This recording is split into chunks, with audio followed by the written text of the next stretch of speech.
Martine est une jeune femme qui a grandi avec un papa tyran. Un papa qui grondait beaucoup, qui frappait, qui était violent, qui était agressif verbalement et physiquement. Alors Martine a aujourd'hui l'âge de se marier et elle recherche un partenaire.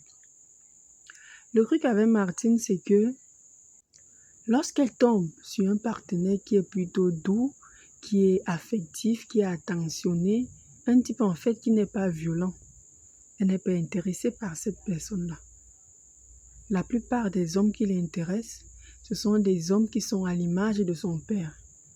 Et elle-même, elle ne se rend pas compte que l'homme qu'elle a toute sa vie, je vais dire détesté par rapport à son comportement vis-à-vis d'elle et vis-à-vis de sa maman, est aujourd'hui celui qu'elle recherche. Donc tout de suite, lorsqu'un homme est doux, ça ne l'impressionne pas, ça ne l'intéresse pas.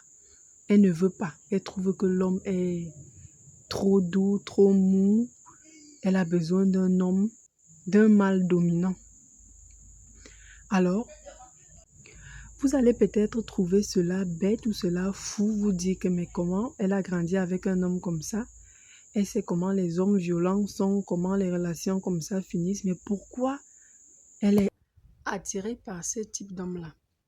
Donc, ce n'est pas la faute de Martine si elle est comme ça, c'est qu'elle est traumatisée et elle-même elle ne se rend pas compte qu'elle est traumatisée.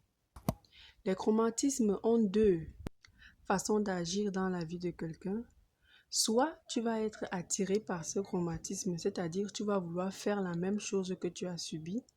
Soit tu vas détester cette chose que tu as subie et toute ta vie, tu passeras le temps à fuir ce genre de choses ou alors ce genre d'événements. Donc, beaucoup d'entre nous avons subi des traumatismes qui aujourd'hui nous empêchent véritablement d'avoir une vie épanouie. Donc, pour soigner ce mal, Martine a deux options.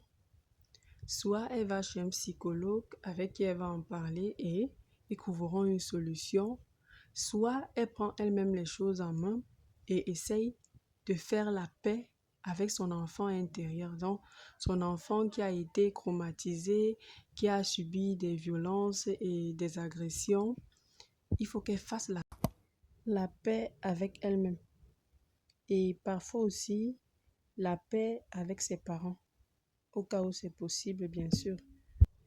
Il y a également la gratitude, la méditation, la respiration profonde et surtout se donner beaucoup d'amour à soi, être entouré des gens qu'on aime, des gens qui nous aiment, des gens qui peuvent nous écouter, avec qui on peut partager, avec qui on peut en parler sans problème.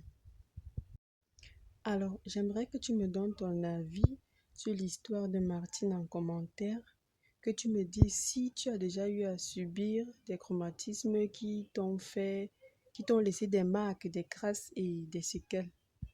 Si l'histoire t'a plu ou si tu as aimé, n'hésite pas à t'abonner, à liker, à commenter et pourquoi pas à partager.